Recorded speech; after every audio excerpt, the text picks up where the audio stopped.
Hello, my friends. Did you know? One of the greatest minds in history was once called a failure. As a child, he spoke very late.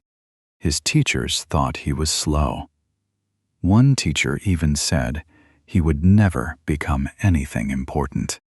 Some people say, genius is something you are born with. Others say it is built through pain, patience, and endless curiosity. But this quiet boy, who loved asking impossible questions, would later change how humans understand time, light, space, and even the universe itself. His name was Albert Einstein, and this story will help your English. Before we begin, comment. Ready, if you are ready to learn English through one of the most powerful stories in history. And if you enjoy stories like this, don't forget to subscribe so we can keep learning together. Albert Einstein was born on March 14th, 1879, in a small town called Ulm, in Germany. His father, Hermann Einstein, worked with electrical equipment, and his mother, Pauline, loved music and books. They were an ordinary family.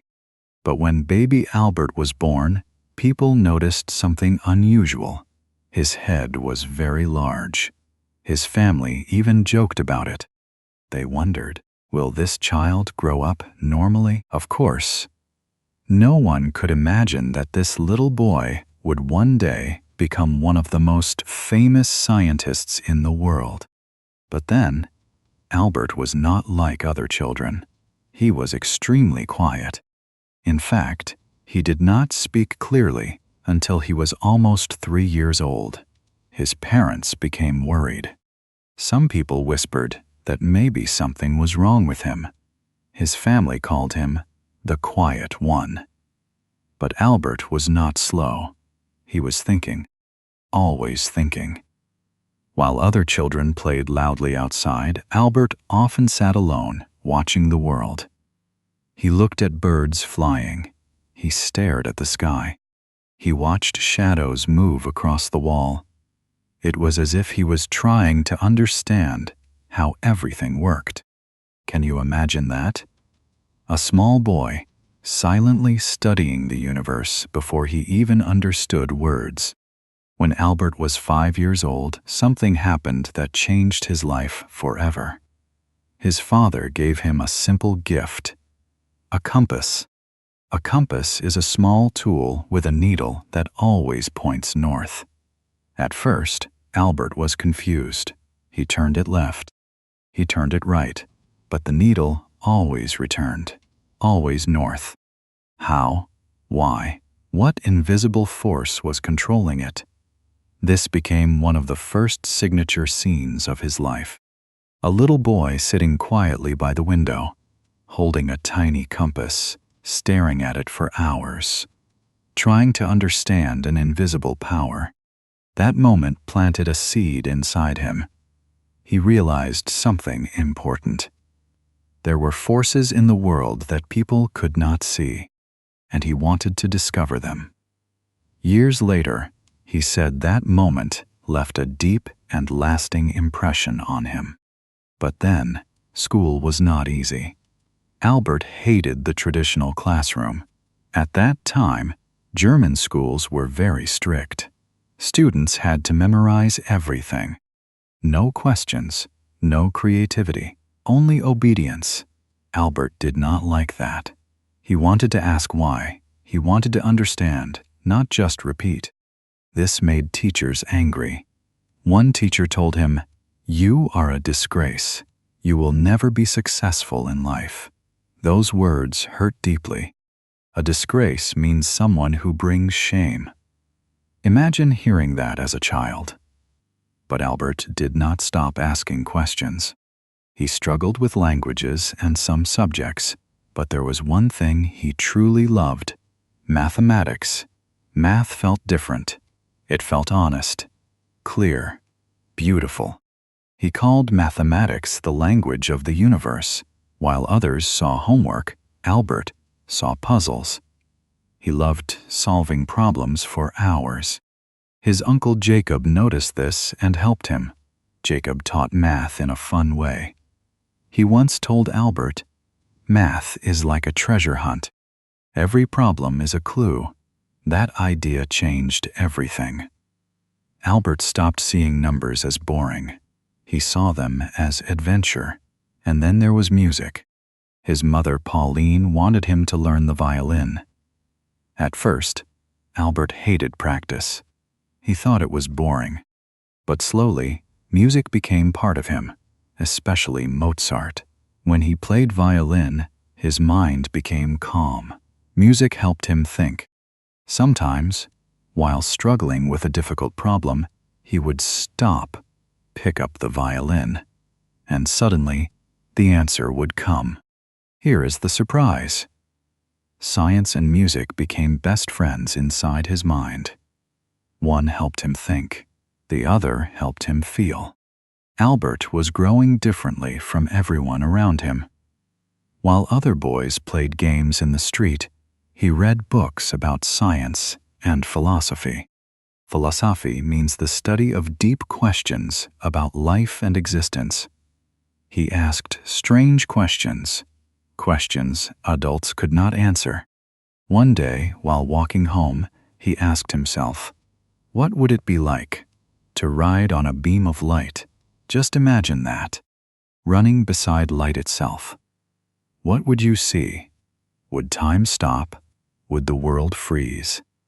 This strange question stayed with him for years, and later, it became the foundation of his greatest discovery. But life soon became harder. When Albert was 15, his father's business failed. The family had to move to Italy. Albert stayed behind in Germany to finish school. He was lonely, unhappy. He hated the strict teachers even more. The classroom felt like a prison. Finally, he made a bold decision. He left school without graduating. Everyone thought this was a disaster. A disaster means a serious failure or problem. People said he had destroyed his future. But Albert believed something different. He believed real. Learning did not always happen inside a classroom. So he taught himself. He read science. He studied mathematics. He explored philosophy. He followed curiosity, not rules. This was risky, very risky, but Albert trusted his mind. At 16, he wrote his first scientific paper. It was not perfect, but it showed something powerful, potential. Soon he applied to a famous school in Switzerland, the Swiss Federal Polytechnic School in Zurich. It was one of the best schools in Europe. He dreamed of studying physics there. He took the entrance exam, and he failed. Not physics, not mathematics. He failed subjects like French and history. Imagine that. A future genius rejected. Many people would stop there. Many people would say, maybe I'm not good enough. But not Albert. Failure did not destroy him. It sharpened him. He studied harder. He improved his weak subjects. He refused to let one exam decide his life. Because deep inside, he knew something. He was not chasing grades. He was chasing truth. What do you think? If you failed an important exam like Albert did, would you try again or choose a different path? Comment a why again or new path below. At the age of 17, Albert tried again. This time, he passed. He entered the Swiss Federal Polytechnic School in Zurich. And for the first time, he felt closer to the world he truly wanted. A world of questions. A world of science. A world where curiosity mattered more than obedience. Switzerland felt different from Germany. The schools were more open. Students were encouraged to think freely. This was exactly what Albert needed. But even there, he was still different. He loved mathematics and physics deeply. but he had little patience for subjects that did not interest him. He often skipped lectures. Instead of sitting quietly in class, he studied alone. His professors were not impressed. One of them told him, "You are a smart boy, Einstein, but you lack discipline." Discipline means the ability to control yourself and follow rules. Albert heard that many times. But he kept following his own path.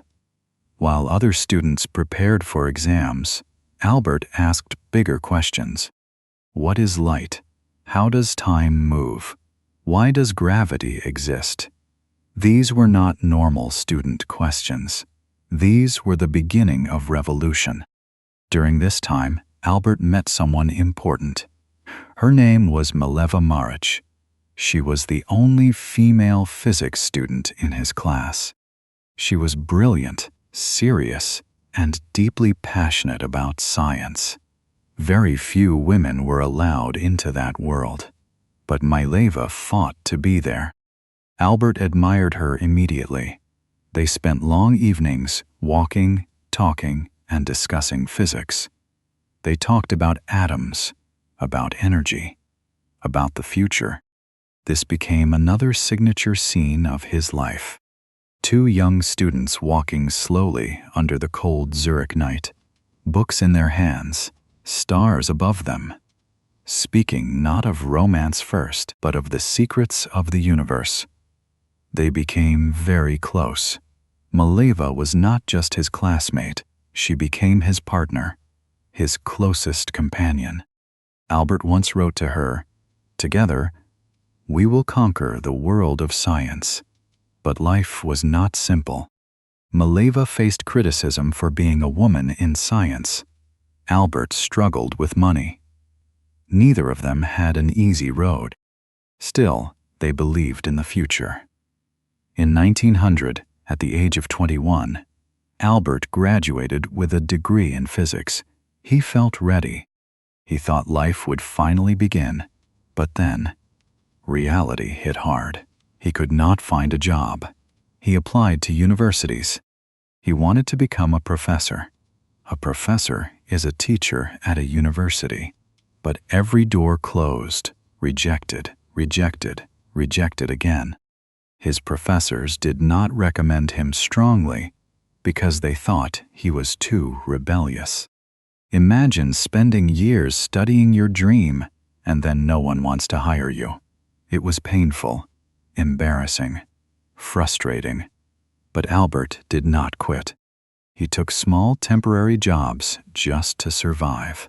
Finally, in 1902, he found work at the Swiss Patent Office in Bern. Not as a scientist, as a clerk. A clerk is someone who checks documents and office papers. His job was to examine patent applications, machines, inventions, technical designs. At first, he felt disappointed. This was not the life he imagined. He wanted laboratories. He got paperwork.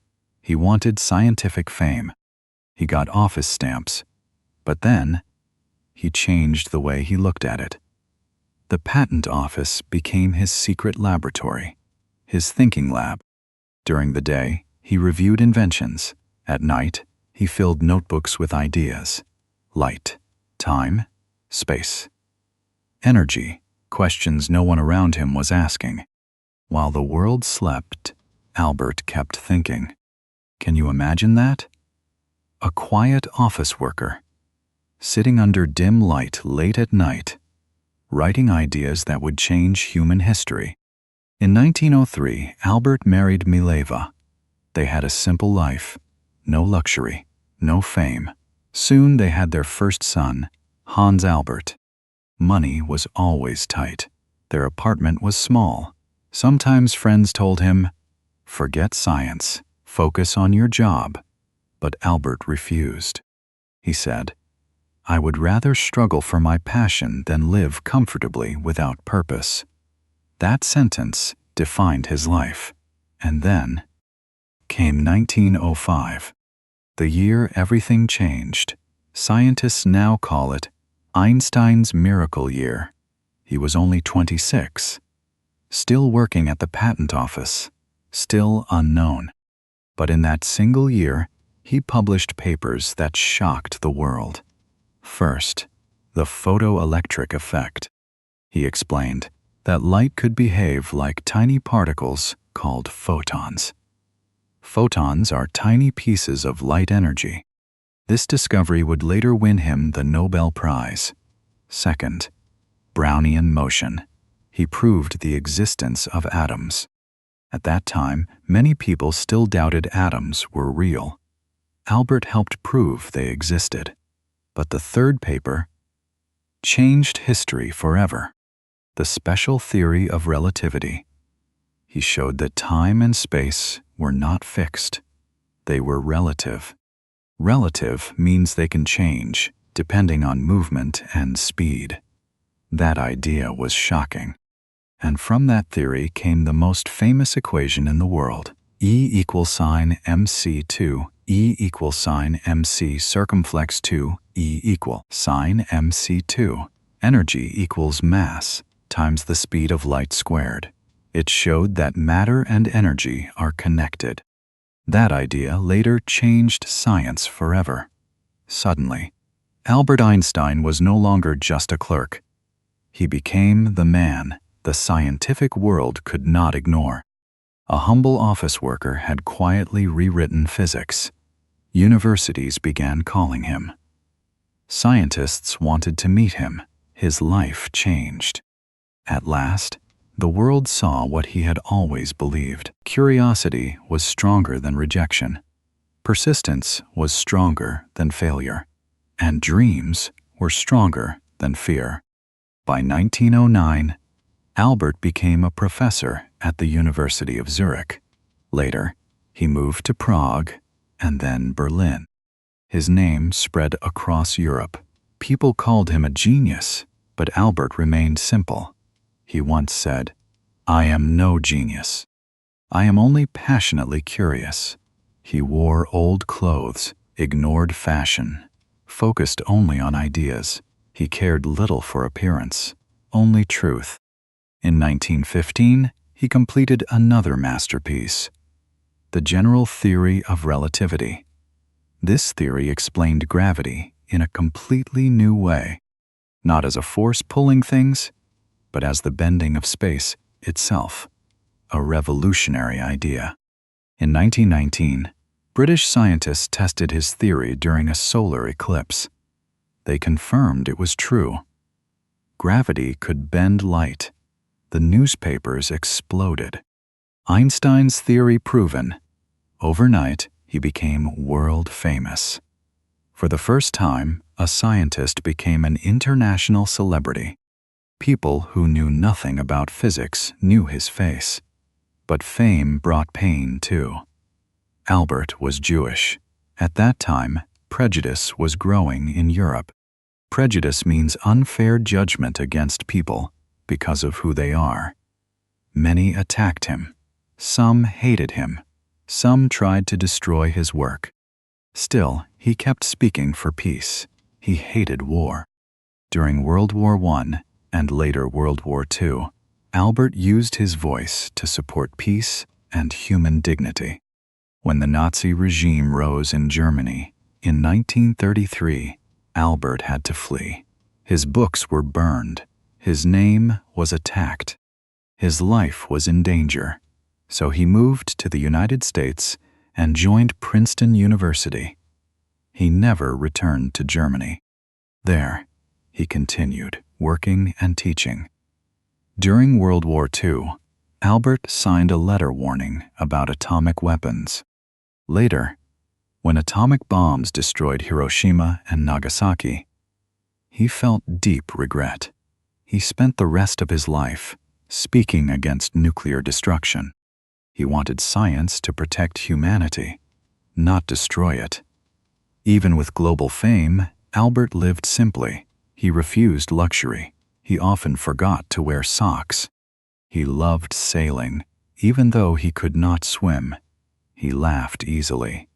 He remained curious like the little boy with the compass, still asking, still wondering, still searching, until the very end. On April 18th, 1955, Albert Einstein passed away at the age of 76. But his ideas never died. His work changed physics. His voice supported peace. His courage inspired generations. And his story reminds us, greatness does not begin with perfection. It begins with questions. Asterisk, asterisk ending. Albert Einstein was once the quiet child nobody believed in, a boy who spoke late, a student called a disgrace, a young man who failed exams, a clerk with no laboratory. But he never stopped asking why. That is why the world remembers him. Not because he was perfect, but because he stayed curious when others stopped, because he kept going when others gave up, because he believed invisible things could still be true, like hope, like purpose, like possibility. And maybe that is the real meaning of genius.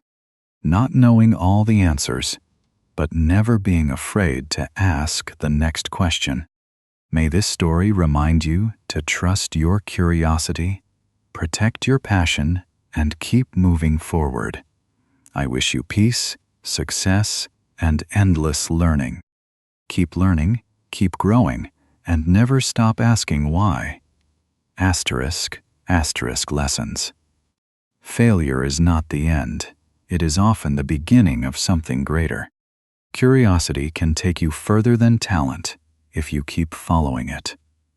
True greatness comes from persistence, humility, and courage to think differently. If this story inspired you, subscribe and tell me in the comments. What creates greatness more? A. Natural talent, or B. Persistence and hard work? Comment A or B below. I really want to hear your opinion. Comment question: what creates greatness more? Natural talent or persistence? Comment A or B.